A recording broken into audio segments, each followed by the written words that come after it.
नमस्कार, आप देख रहे हैं TV24 और मैं हूं आपके साथ अनन्या मिश्रा।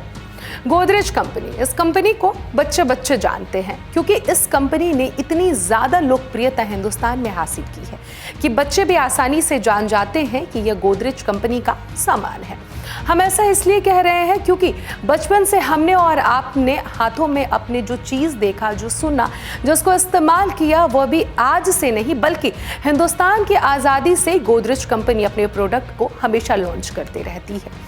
वहीं आपको हम बताते चले कि गोदरेज कंपनी का साबुन से लेकर ताले चाबी से लेकर हर एक चीज़ बचपन से हमने देखा और सुना और इस्तेमाल किया और आप सभी ने भी देखा, सुना और इस्तेमाल किया है। लेकिन गोदरेज कंपनी को लेकर एक बड़ी खबर सामने आ रही है कि गोदरेज परिवार में बंटवारा हो गया है। क्या है पूरा मामला, आपको हम विस्तार से बताते हैं। गोदरेज, जब भी इस नाम की चर्चा होती है तो उन उद्योगपतियों के नाम उभर आते हैं जिसके बारे में बचपन से सुनते आ रहे हैं हम और आप। कहा जा सकता है कि गोदरेज देश के मशहूर फैमिली बिजनेसमैन में से एक है। रिलायंस, टाटा, वाडिया, इन सब में गोदरेज का भी अच्छा नाम है। साबुन से लेकर घरेलू उपकरणों और रियल एस्टेट तक आज हर क्षेत्र में कंपनी ने अपना विस्तार किया है। अब देश की 127 साल पुरानी कंपनी को लेकर यह बड़ी खबर सामने आई है कि यह बंटने वाला है। गोदरेज फैमिली ने कंपनी को 2 भागों में बांटने को लेकर समझौता तय किया है। इस समझौते के तहत एक हिस्सा 82 साल के आदि गोदरेज और उनके भाई नादिर का है। यहीं दूसरा चचेरा भाई जमशेद और बहन स्मिता गोदरेज को मिला है। आदि और नादिर ने गोदरेज इंडस्ट्रीज को अपने पास में रखा है। इसमें 5 लिस्टेड कंपनी है। जमशेद और स्मिता को गैर listed company Godrej and voice और मुंबई में उससे जुड़ी प्रमुख संपत्ति सहित लैंड बैंक मिला है। गोदरेज इंडस्ट्रीज समूह में लिस्टेड कंपनियों की करें तो अगर बात कही जाए तो इसमें गोदरेज इंडस्ट्रीज, गोदरेज, साथ ही साथ कंज्यूमर गोदरेज, प्रॉपर्टीज गोदरेज, एग्रोवेट और एस्टेक लाइफ साइंसेज शामिल हैं। इनके चेयरमैन नादिर गोदरेज होंगे और नियंत्रण आदि गोदरेज नादिर और परिवार करेगा। आदि के 42 साल के बेटे फिरोजशाह गोदरेज गोदरेज इंडस्ट्रीज के कार्यकारी उपाध्यक्ष होंगे। वे अगस्त 2026 में नादिर की जगह ले लेंगे। दूसरी तरफ गोदरेज एंटरप्राइजेज ग्रुप में गोदरेज एंड वॉयस और उसके सहयोगी शामिल हैं, जिसकी एयरोस्पेस की बात कही जाए तो विमान से रक्षा, फर्नीचर और IT सॉफ्टवेयर तक कई उद्योगों में मौजूदगी है।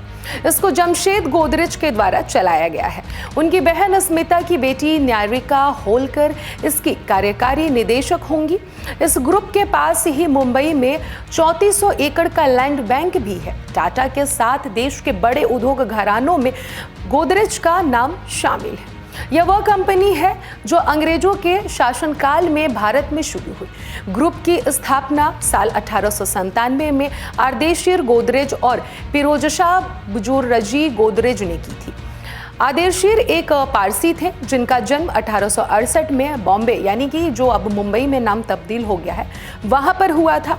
वह अपने सभी भाई बहनों में सबसे बड़े थे। आर्देशिर लगभग 3 साल के थे तब उनके पिता बुर्जोरजी गुथेराजी ने परिवार का नाम बदलकर गोदरेज रख दिया और इस तरह कंपनी का नाम भी गोदरेज पड़ गया था।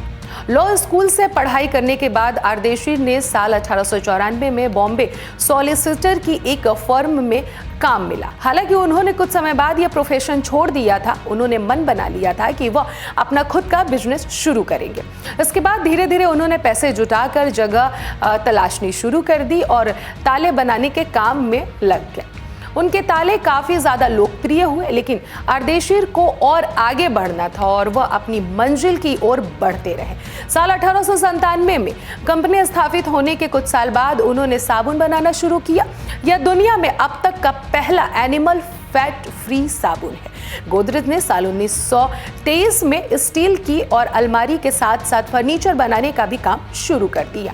इसके बाद धीरे धीरे इसका विस्तार होता गया।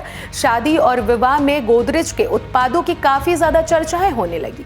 साल 1952 में गोदरेज ने सिंथॉल साबुन बनाया इसकी वजह से वो भारत में दूसरे सबसे बड़े साबुन निर्माता बन गए। 1958 की बात कही जाए तो 1958 में कंपनी ने रेफ्रिजरेटर लॉन्च किया। साल 1990 के दशक की बात करें तो उन्होंने गोदरेज प्रॉपर्टीज की स्थापना की। इसके साथ ही कंपनी ने रियल एस्टेट के क्षेत्र में भी कदम रखा। इसके एक साल बाद कंपनी ने गोदरेज एग्रोवेट की स्थापना करके कृषि व्यवसाय में कदम रखा।